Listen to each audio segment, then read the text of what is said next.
एक समय की बात है, गौतम बुद्ध एक नगर में प्रवेश किया। वहाँ के लोगों ने सुना था कि बुद्धा के पास परेशानियों का समाधान है, इसलिए उनके पास आकर उन्होंने अपनी समस्याओं का सामना करने का निर्णय लिया। एक व्यक्ति ने बुद्ध से पूछा, प्रभु, मेरी जिंदगी में दुख और परेशानियां इतनी अधिक हैं कि मैं सुखी कैसे रह सकता हूँ? कृपया मुझे मार्गदर्शन दे। बुद्धा ने व्यक्ति को देखकर कहा, जीवन में परेशानियां आती हैं, पर हमें उनसे नहीं भागना चाहिए, बल्कि हमें अपनी मानसिकता बदलनी चाहिए। परेशानियों के साथ सहजता से समझौता करके उनका समाधान ढूंढना चाहिए। व्यक्ति ने बुद्ध से पूछा, प्रभु, मुझे समझ नहीं आया कि कैसे अपनी मानसिकता बदलें और परेशानियों का समाधान खोजें। बुद्धा मुस्कुराते हुए बोले, बेटा, परेशानियों का समाधान ढूंढने के लिए हमें अपनी बुद्धि को शांत रखना चाहिए। मानसिक शांति के लिए विपासना यानी ध्यान का अभ्यास करना चाहिए। जब हम अपने अंदर की शांति को समझने लगते हैं तो हमें अपनी परेशानियों के कारण को समझने में सहायता मिलती है।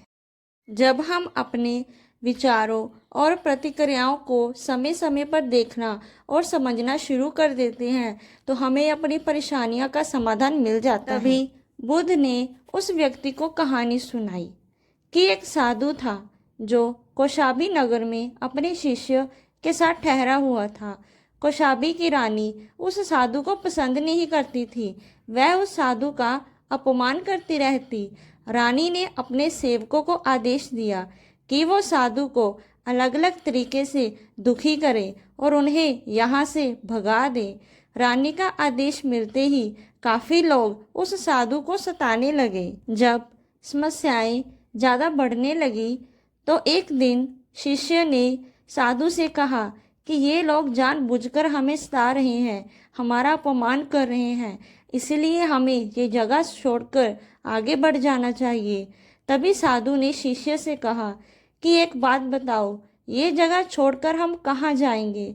हम जहाँ जाएंगे अगर वहाँ भी ऐसे ही लोग मिले तो हम क्या करेंगे? परेशानियाँ तो हर जगह रहती है, परेशानियाँ का कोई अंत नहीं है, हमें इनका सामना करना चाहिए और तभी ये समस्याएं खत्म हो सकती हैं। साधु ने अपने शिष्य को आगे समझाया कि अगर ये लोग हमारा अपमान कर रहे हैं तो हम धैर्य और सहन शक्ति के साथ इनका सामना करेंगे। जब हम धैर्य बनाए रखेंगे तो एक दिन हम इनके मन में अपने लिए जगह जरूर बना लेंगे। तो दोस्तों, इस किस्से में गौतम बुद्ध ने संदेश दिया कि हमें परेशानियों से डरकर भागना नहीं चाहिए, परेशानियों का सामना करके ही उन्हें दूर किया जा सकता है। अगर हम परेशानियों से डरकर भागते हैं, वो नई परेशानियों को जन्म देते हैं। परेशानियों का सामना करके ही उन्हें दूर किया जा सकता है। अगर हम बाधाओं से बचकर भागते हैं तो हमारी बाधाएं और ज़्यादा बढ़ जाती हैं। कभी भी भीड़ के पीछे नहीं भागना चाहिए। अपनी मंजिल तक पहुंचने के लिए हमें ही अपने रास्ते खुद बनाना चाहिए। आज का मोटिवेशनल थॉट, किसी भी परिस्थिति में उम्मीद ना छोड़ो। किसी भी परिस्थिति में उम्मीद ना छोड़ो। उम्मीद की वजह से ही जीवन में उत्साह बना रहता है। उत्साह से दुख का सामना आसानी से किया जा सकता है। उत्साह से दुख का सामना आसानी से किया जा सकता है। तो दोस्तों, कमेंट में ज़रूर बताना कि आपको हमारी मोटिवेशनल स्टोरी वीडियो कैसे लगी। नमो बुद्धाय।